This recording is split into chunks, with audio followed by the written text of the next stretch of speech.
Hello everyone, I'm Marcus and this is my Rehugo project.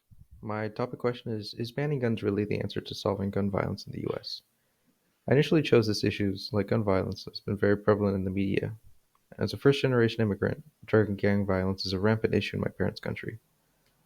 With no way to protect themselves and a less dependable police force, it isn't uncommon for citizens to just be kidnapped or shot during a home invasion with no way to protect themselves. So here's slide 2. We have the table of contents and separated into 4 sections. Number 1 is the history of our country, how we were founded, and how it parallels today. Historical gun control, what's been already done to mediate the issue, and then modern issues with the Second Amendment. What do people think about it now? What's happening to fix mass shootings? And number 4, what's being done about it? President Joe Biden's future proposed gun control legislation, as well as other prominent politicians. So what is Rehugo itself? Students will gather high-quality information about the world for background knowledge for the AP exam. Students will have the opportunity to research and be creative on topics of their choice. Students will gain a greater awareness of the world around them. To begin, number 1, the history of our country. The Second Amendment was written as follows: a well-regulated militia being necessary to the security of a free state, the right of the people to keep and bear arms shall not be infringed. It was written as the Founding Fathers determined that after they used their own firearms to fight off the tyrannical government, a new tyrannical executive might enter as the country's president and repeat the cycle, ruling over similar to the previous king. Should this occur, the fact that the people were armed would allow them to lead an uprising against the tyrannical government and ensure a country of the people, not of the wealthy or powerful. Because of this deeply patriotic fervor, many Americans feel that the infraction of the Second Amendment itself is an act of tyranny, and so tensions have spurred between the left and right on the subject. On a more personal level, too, Americans realize that the individual is the only person responsible for his or her safety, and a firearm is the best way to protect yourself against a criminal that is attempting to cause damage to your property, or, God forbid, your family.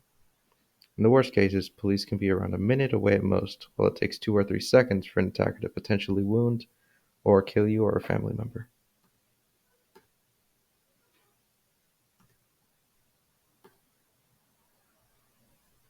Historical gun control.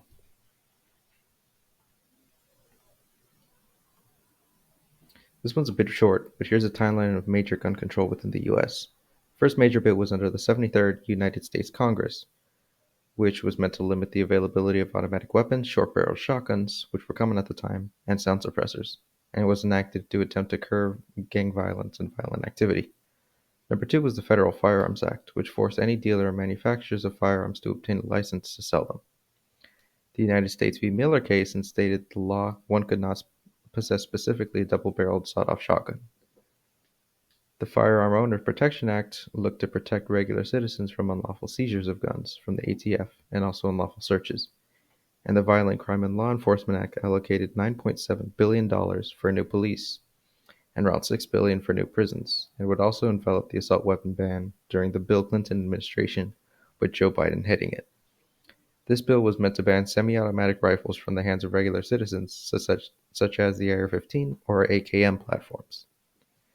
The Tyhert Amendment prevented the ATF from mandating gun sellers to submit inventories of the guns sold, and stopped the creation of a database for the federal government regarding who or where the guns are from. The Protection of Law and Commerce Act established that gun manufacturers couldn't be sued for weapons that were made by them and used in crimes. As of recently, this case is being reopened due to the families of the Uvalde school shooting suing Activision for publishing the Call of Duty video game series, which allegedly caused violent thoughts in the student that shot up the school. In the District of Columbia v. Heller established the militia and the Second Amendment as being individuals with the right to conceal carry guns for self-defense without a permit as constitutional. And we have modern issues with the Second Amendment. Within the modern day, the Second Amendment to the United States Constitution has been largely determined unnecessary or even dangerous by many on the left. Gun control is becoming more and more prevalent, and the idea of common-sense gun laws is often proposed, depicting gun owners as sometimes nonsensical or just simply unempathetic. The thought of a tyrannical government is a distant memory in America's minds, and many simply don't pay attention to the possible infractions of their rights under a constitution that many think is outdated. So here we have modern tragedies, many school shootings, Many shootings, such as the Robb Elementary School and the Las Vegas shooting, have captivated the minds of Americans and struck fear, and rightfully so, as these were despicable acts of violence. Especially during the Summer of Love, interestingly. In 2022, after the killing of repeated felon George Floyd, violent protests erupted across the United States that included looting and destruction of property, with some sources placing the damage at around $1 to $2 billion. The Federal Bureau of Justice places the amount of officers killed in the line of duty at 59. The Brookings Institution says the protest faded, but as public discussions around Black Lives Matter and defunding the police persisted, firearm sales remain elevated through the month of June. As a result of these events, firearm sales in June were the highest on record since data collection began in 1998, with 3.9 million firearms sold.